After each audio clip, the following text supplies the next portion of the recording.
Not another special marine warning. North Mobile Bay, South Mobile Bay, until 4:30 p.m. Central Daylight Time.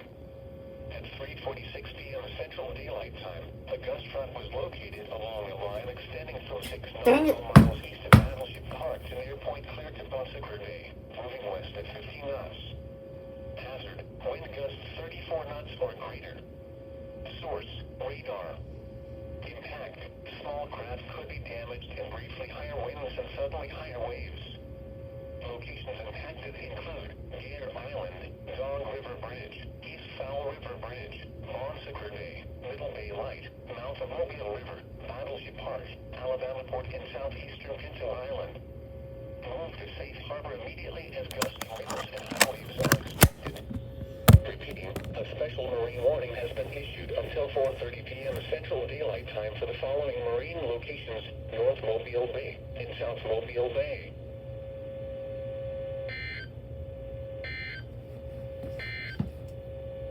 Title information. Why?